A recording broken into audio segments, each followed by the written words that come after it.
Good afternoon. My name is Abby Braun, and today I'm going to be sharing with you some research that I conducted this previous school year on fluency and student motivation towards reading. As we all know as educators, every year students walk through our door, and many times those students have gaps in their education. Whether that be from poor instruction or from moving around, those gaps do exist, and that's a reality of teaching. But it's our job to determine what the needs of those students are and instruct and intervene for those students so that they can be successful. Not only do we need our students to be successful, but now their success is tied to teacher evaluation systems. So it also affects how we look and how we perform as teachers. But somehow we still have students graduating high school that are not reading on grade level. Sometimes these students are reading on a middle school or elementary school level, which is a huge disservice to these students who need those reading skills so that they can be successful in their job or their career. Studies are showing now that if students are not reading on grade level, by the time that they leave third grade, it's likely that those students will continue to not meet grade level expectations year after year. Studies are also showing that people, students especially, they have a limited amount of attention towards any one task.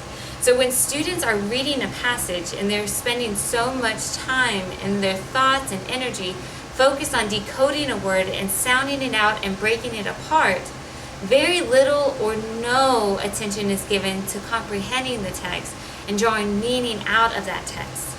And so what we want is we want students to become fluent readers so that they can move from decoding the text to understanding it.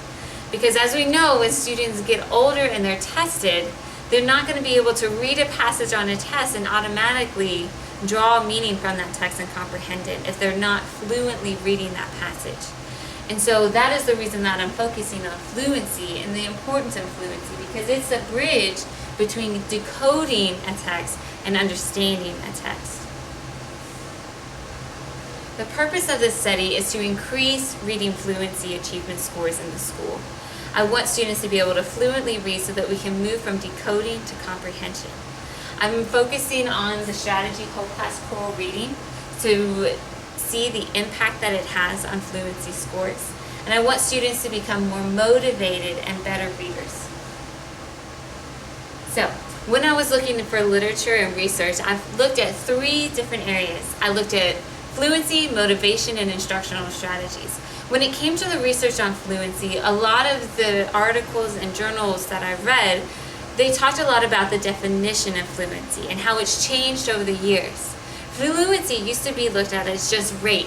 How quickly could someone read a text? And how many words per minute were they reading? But now, fluency incorporates prosody, which is how the words are being read, the inflection and the emphasis and the pausing. It also includes accuracy and automaticity. And so we're looking at incorporating these other aspects into fluency to improve the comprehension skills.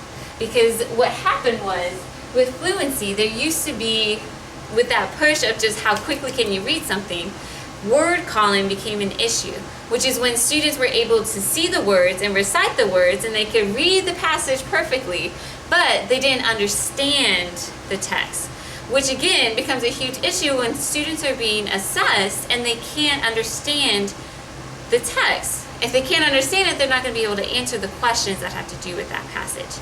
And so we wanted to move away from that idea of word calling and quickly reading to reading appropriately so that we can understand. When it came to motivation, that fluency is found to be directly related to the understanding that student has about him or herself as a reader. And so there's a relationship between low fluency scores, students who struggle with fluently reading a passage, and their idea of themselves as a poor reader.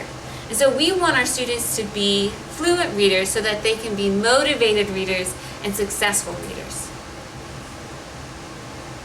When it came to instructional strategies, the most effective strategies incorporated all aspects of that definition of fluency.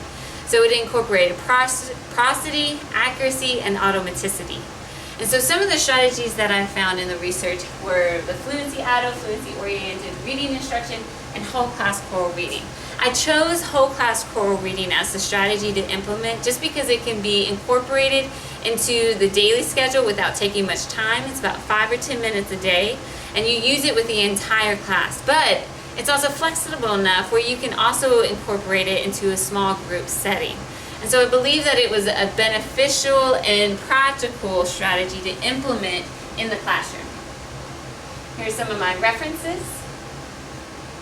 My first research question was focused on the fluency achievement scores, and it reads, how does the implementation of the fluency instructional strategy, whole class choral reading, impact student achievement and reading fluency in second grade? So, the reason that I chose to focus on this is because through research and through working with other teachers, I realized the importance of fluency instruction, especially when it comes to comprehending of text. So I wanted to find a strategy that was research-based that we could incorporate into our daily instruction to improve fluency scores. The students that I worked with were second grade students. It was a very interesting class because the class was broken into really two groups. There were above grade level students and below grade level students, but there were no on grade level students in this class, which I feel like is a pretty uncommon thing to see. But it also caused for some interesting data to come. There was Hispanic students, Caucasian students, and African American students in class. Most students were African American, with about a third of the students being Hispanic and a very small percentage of them being Caucasian.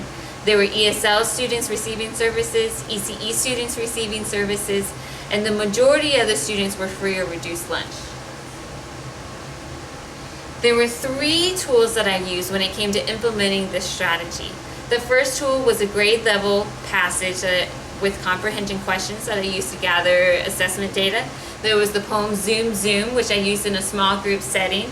And then there was also the Journey Weekly Fluency passage, which were used for the whole class.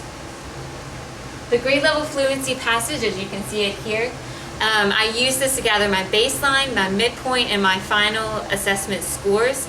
I would have the students read the passage and I would time them, and then I would calculate how many correct words per minute that they read. But then I also asked them the comprehension questions on the back so I could make sure that the students were not just word calling but understanding what it was that they're reading. The poem Zoom Zoom I used in a small group setting. I had 6 to 8 students and I pulled them multiple times a week, and I worked on this poem with them. We talked about vocabulary, we talked about how they were reading, the prosody, the times that they needed to stop, and they received very specific feedback on ways that they can improve their choral reading with this poem. And they had a lot of fun with it. It was a good small group. But for the whole class, I used Journey's fluency passage. We as a school use Journeys as our reading program. So I pulled one of the fluency passages out of there, and then we used a different one every week, but we talked about vocabulary. I modeled the fluency passage for them, and then they read the fluency passage after, trying to mimic where I stopped, and we would talk about it, and we would talk about spaces that we needed to pause longer. We would talk about words that we needed to work on, and I would record them at the beginning of the week and the last day of the week so that they could compare, which they really enjoyed. But they could see that growth throughout the week of their fluency, and we're working towards reading that passage like we would say it out loud if we were talking in conversation. So again, I used the grade level passage with questions to gather my assessment data. I used poem Zoom Zoom for small group instruction, and I also used the Journey fluency passages for whole class instruction. My second research question has to do with the fluency instructional strategy whole class choral reading and how it affects student motivation towards reading in second grade. I chose to do this question as well just because I see that there's a lack of student motivation to read. A lot of our students here do not enjoy reading and do not look forward to it, and so I see it as an issue, and I wanted to see if we also improve fluency, could we also improve motivation at the same time? And so I wanted our students to think of themselves as successful readers and good readers, and so I focused on this question. I used 2 tools when it came to this question. I looked at the McKenna and Keir Elementary Reading Attitude Survey. and I created my own interview tool to use one-on-one with students. The McKenna and Keir reading survey is a very student-friendly survey that allowed me to read questions to the students, and they circled the Garfield character that most closely matched how they felt about that. This was broken down into academic reading and recreational reading, and so what I enjoyed about it was afterwards I was able to take those scores and I could see the student percentile ranking when it came to recreational reading, when it came to academic reading, and an overall score. And so it gave me a good set of data to look at for each individual student, but then also overall in my class, how many students and where did they fall within each category. The researcher created interview tool was just for me to get a more general and rounded picture of the students. So I was able to see if they liked reading, if they didn't like reading, and get very straightforward answers from them. I was also able to see what they thought a good reader was, and if they thought of themselves as a good reader. So it was a nice tool just to kind of round out the data that I was looking at. So again, the McKenna and Keir attitude survey, I would use that as a baseline and a final point when it came to student motivation to read. And the interview tool I used to help, I pulled some of the snippets out to share with you, but I used it to kind of holistically look at that student and incorporate it and supplement it with the other data.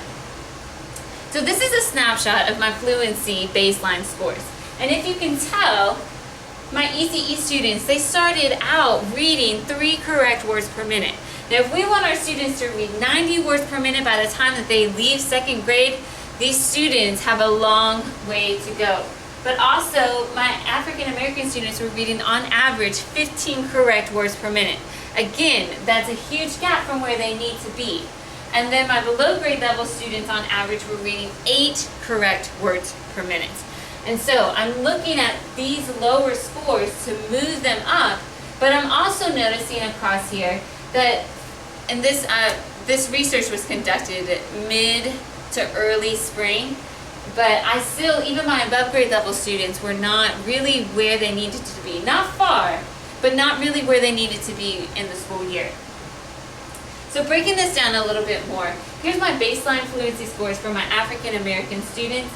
They were reading, again, 15 correct words per minute. My Hispanic, 42, and Caucasian, 35. There's this huge gap between my African American students and my Hispanic students. And I'm thinking through this, I think that is due to the fact that our ESL department works very hard within themselves and collaborating with the teachers to make sure that those students are receiving the services that they need and the strategies that they need so that they can be successful. Looking to see here how they improved after the implementation of the intervention, you can tell that all students grew through the intervention. The African American students, they on average grew 23 correct words per minute, which is an increase of 153% from the baseline. The Hispanic students and Caucasian students, the Hispanic students grew 12 correct words per minute, which is an increase of 28% from their baseline, and the Caucasian students grew 34% from their baseline. So the African American students, they made the most percentage growth, and they made the most improvement when it came to correct words per minute. And so this intervention was effective for the African American students, but also there was growth in all 3 groups. And so it's important to note that, again, there was growth in all 3 groups, and so it was a great intervention to use for fluency scores. When I looked at the data for below grade level and above grade level, again, I'm looking at a huge gap here. We're looking at 68 correct words per minute compared to 5 correct words per minute. A huge gap. But looking at how they increased, the above grade level students had an increase of 14 correct words per minute, and the below grade level students had an increase of 2 correct words per minute. So the percentages from the baseline, that's an increase of 21% from the baseline, and the 2 is a 40% from the baseline. Now, looking at the percentages, it's important to note the baseline correct words per minute, and that this is a lower starting point than this, and so that does affect the percentages. But overall, throughout the intervention, I noticed that the students who already were reading more fluently were the students who saw the most gains. So the more fluently the students were reading, the more gains that we saw with this intervention. But again, positive growth in both groups. Then finally, looking at my ECE, ESL, and Low-SES students. Again, I'm looking at some pretty significant gaps here. My ECE students were reading 3 correct words per minute, ESL 42, and Low-SES 35. The ECE students increased 6 correct words per minute, which is an increase of 200% from their baseline. Again, the 200% is a great, exciting number to see, but we need to remember that the 3 is also a very low starting point. But we're seeing growth. And that growth mindset, we start where we are and we move forward. ESL students, they had a growth of 12 correct words per minute. They had an increase of 29% from their baseline, and the Low-SES students had an increase of 28% from their baseline. So again, my students who started out reading more fluently saw the most gains. Again, my ESL students, I think they saw such growth due to the help and the strategies that were being used in the classroom and with the Ece Esl teacher.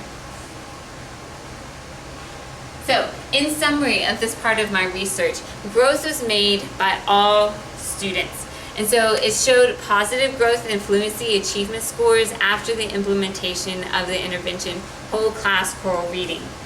There was a relationship between students who read more fluently and the gains that they made. The more fluently a student read, the more gains that they made, the more progress that we saw. But also the struggling students, they made gains. Their percentages were higher, but remember that their baseline started out lower. And so, but that growth mindset, we're growing, we're moving. So then when it came to the motivational part of this research, I broke it down in a similar way. I'm looking at my Caucasian, Hispanic, and African American first. The Caucasian students started out ranking in the 25th percentile when it came to the survey. My Hispanic students started out in the 20th percentile, and African American students started out in the 41st percentile. Here, the greatest gains were made by the Hispanic students. This is specifically when it came to the recreational reading. The African Americans saw 22% from their baseline. The Hispanics saw 90%, almost doubling their interest in recreational reading. And then the Caucasians did not grow at all in their interest to the reading. I think this was due to the fact that they did not really enjoy reading to begin with. Even in a small group setting, there were days that he really enjoyed it and days that he didn't want to participate. And so it did not seem to really affect their motivation to read recreationally. But when it came to the academic reading at school, we did see growth. The Caucasian student started out, again, very low in the 1st percentile, but he grew to the 15th percentile. And so, comparatively speaking, that is a great, significant gain. The Hispanic students actually had a decrease in interest when it came to the academic reading. They were the highest increase with recreational, but they were the only groups that had a decrease in interest when it came to the academic reading. The African American students, they also increased. So the Hispanic students started out with the most interest, but through this intervention, it had a negative impact on their interest in academic reading. So African American students had an increase of 63%, Hispanic had a negative impact of 15%, and Caucasian students had an increase of 14%.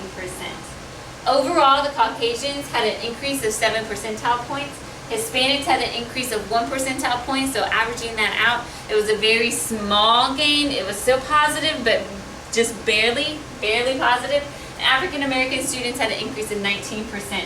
So we're looking at a 46% increase for African Americans, a 2% increase for Hispanics, and a 140% increase for the Caucasians. So even though the Hispanics started out with the highest interest, they had very little growth. And so the African American students actually ended up showing more interest overall in their reading. When I broke it down between above grade level and below grade level, this recreational reading interest seemed backwards to me according to what I've normally seen in the classroom and what I feel research would say. The above grade level students actually started out with a lower interest when it came to recreational reading. The below grade level students, though, they started out with in the 41st percentile when it came to recreational reading. But the above grade level students saw a slightly higher rate of percentile growth than the below grade level students. The below grade level students saw an increase of 17%, and the above grade level students saw an increase of 59%. When it came to academic, this looked a little bit more like what I would have expected. The above grade level students started out in the 56th percentile, but if you notice, they made no growth when it came to the academic reading, in their interests at least. The below grade level students started out in the 43rd percentile, but they passed the above grade level students, they passed the above grade level students by 23 percentile points. And so we're looking at an increase of 53% and an increase of 0%. So even though the above grade level students started out with a higher interest, the below grade level students ended up with the more interest. And so we're looking at a set of students who were very motivated and interested in reading by the time that this was done because they grew so much. But the above grade level students, it did not affect. The below grade level students ended up having more interest in reading overall than the above grade level students. There were growth in both areas though. And so working with these students and knowing these students, the ECE students and a handful of the other below grade level students were very motivated readers. They loved to read. They loved having people to read to them. And so they were highly motivated and very interested in this intervention, which is why I believe that we saw such higher percentages of growth with that set of students.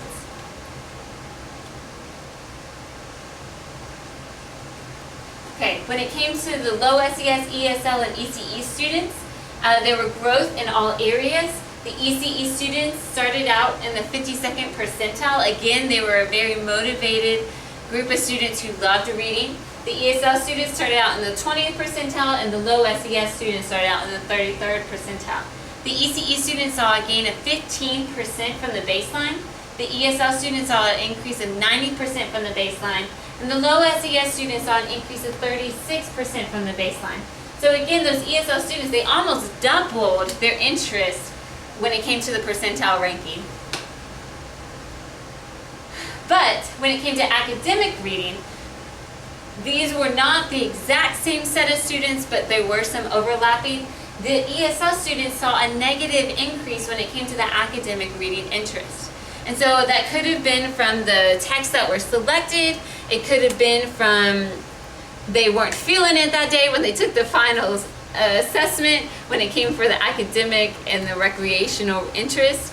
But there is a negative impact. So I would be interested to see if I could go back and to look at this again or do it with a different group to see if there was still that negative impact after the intervention.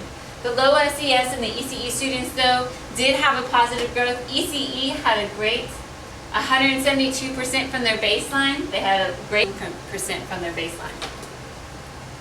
Looking at their overall growth and percentile ranking, the low SES students had a growth of 12 percentile ranking points. The ESL students, they barely had any growth at all. And the ECE students had an increase of 27 percentile ranking points. And so, that's an increase of 75% for the ECE students, 2% for the ESL students, and 26% for the low SES students. Again, we're looking at positive growth in all, but obviously there are larger areas of growth for some students than others. So overall, the whole class core reading strategy is effective for building interest in students, especially among the struggling students. I saw the most growth and the most interest change in the students who were struggling to begin with. So my ECE students and my below grade level students were the ones that I really saw the biggest difference in. There was that negative impact for my Hispanic and ESL students, which I find very interesting. Again, that could be that they were already so highly interested in reading that the day that they took the assessment, they just scored lower, or that really the intervention could have impacted them negatively. They could have not enjoyed it and it made them lose interest. But I would like to have conducted more research and implement the strategy again, or conduct the assessment, again, so that I could determine really what was going on there with that data. Finally, I took just a few snapshots out of the interview survey that I created. The very first question I want you to see is, do you like to read? At the beginning, half of the students said that they do like to read, and half of the students said that they sort of like to read. But by the time it was over, 83% of the students did say that they like to read. But there was still 17% who said that they sort of like to read. This is an increase of 66% from the baseline of students who said yes to, I do like to read. Do you think reading is important? From the baseline, 67% of the students originally said yes, reading is important. But 33% of the students said no, it's not.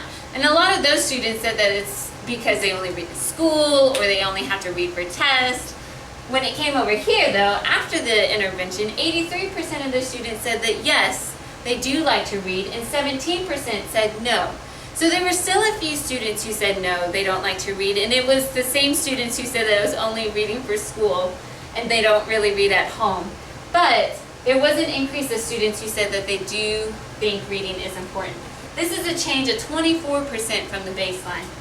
And finally, do you think that you are a good reader? So we're trying to understand their thinking about themselves as a reader. Originally, my baseline, 67% of the students said that yes, they do think that they are a good reader, but 33% of them said sort of, maybe, a little bit, some. Then finally, 83% of the students after the intervention did think of themselves as a good reader. And so we saw an increase of students who thought of themselves as good readers, but there were still 17%. So this intervention was not a fix-all. It did not completely change the mind of all of the students, but it did have a positive impact on the students' mindset and what they thought of themselves, how they thought of themselves as readers. So that's an increase of 24% from the baseline. So in summary, it did increase student desire to read. It did increase how they thought about themselves as readers. It did have a positive effect did have a positive effect about how they saw themselves as readers. It increased their understanding of how important reading is. And there were some students who still did not change their mind after the intervention. So again, this is not a fix-all. It did not change all of their minds. It was not waving a magic wand, but it did have a positive impact when it came to student motivation to read. So my next steps, I would highly recommend this strategy to be implemented K through 5 in the school. I think that the fluency scores alone and the achievement change that I saw in the student scores after the implementation of the strategy are enough to speak for themselves. That the students were achieving at higher rates when it came to the fluency scores. I would recommend this to increase student motivation, but not as strongly. There were students who had a negative impact according to the survey after the implementation of the strategy. So if you're working with a specific set of students, you might be able to implement this strategy. But overall, I think that this intervention and this strategy should be implemented throughout the entire process. Also, some other next steps, as I mentioned earlier, I think I would like to implement this type of research again just to see specifically about the Hispanic and ESL students if it had the same negative impact on their motivation to read. Overall, some of my reflections about this research and the process, I saw a positive impact on all students when it came to reading. Through this intervention, students were reading that more fluently, and most of them were more motivated to read. The more fluent students were when it came to reading, the more gains that I saw. And so I think that's also important when you're thinking about the small groups that you're pulling and how you're implementing this into the classroom. Overall, there were positive effects for student motivation with those few exceptions with the Hispanic and ESL groups. But it did have a positive growth overall when we're looking at the big picture. And then the greatest impact that I saw with motivation was with those ECE students, because a lot of the times that we were looking at that data, it was over 100% growth from their baseline. It did have a pretty strong impact when it came to their motivation to read. This process has helped me grow as a teacher and as a researcher. Specifically a reading teacher, it was a research-based strategy that we're implementing to see how it affected these students and if it worked with this population. And it did. And it helped me with my data collection and staying organized, but also just as a teacher in general, as I'm looking at strategies and looking at resources, trying to determine if it's an effective strategy or resource to implement into my classroom. So thank you very much for watching. I appreciate your time, and if you have any questions, let me know. Thanks.